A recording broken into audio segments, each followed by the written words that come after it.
ایک دفعہ کا ذکر ہے کہ ایک گاؤں میں علی نام کا ایک ننھا سا لڑکا رہتا تھا۔ علی بہت ذہین اور بہادر تھا، لیکن اس کی عمر صرف 10 سال تھی۔ گاؤں کے لوگ اسے محبت سے ننھا سپاہی کہتے تھے، لیکن علی کو کہانیاں سننا اور بہادر سپاہیوں کی طرح بننے کا بہت شوق تھا۔ ایک دن گاؤں کے قریب جنگل سے ایک شیر گاؤں میں گھس آیا۔ شیر کی وجہ سے گاؤں کے لوگ بہت خوفزدہ ہو گئے۔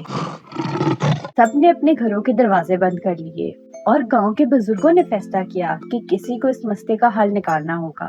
علی نے یہ سنا تو وہ فوراً کھڑا ہوا اور بولا، میں جا کر شیر کو واپس جنگل میں بھیجوں گا۔ سب لوگ حیران رہ گئے۔ ایک بزرگ نے کہا، بیٹے تم بہت چھوٹے ہو، یہ کام بہت خطرناک ہے۔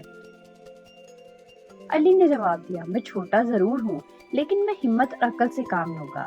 سب نے علی کی بات مان لی اور اسے جانے کی اجازت دے دی۔ علی نے ایک بڑی چھڑی لی اور اپنی بکری کو ساتھ لے کر جنگل کی طرف چل پڑا۔ راستے میں اس نے ایک گڑھا کھودا اور اسے گھاس سے ڈھانپ دیا۔ پھر اس نے بکری کو گڑھے کے قریب باندھ دیا اور ایک درخت کے پیچھے چھپ گیا۔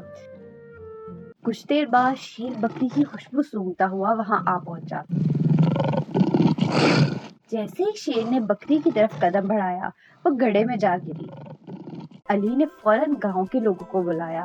سب نے آ کر شیر کو دیکھا اور علی کی بہادری کی امداد کی۔ گاؤں کے لوگ بہت خوش ہوئے اور علی کو سچ مچ کا سپاہی ماننے لگے۔ اس دن سے علی گاؤں کے بچوں کا ہیرو بن گیا۔ یہ کہانی بچوں کو ہمت، بہادری اور عقل سے کام لینے کا سبق دیتی ہے۔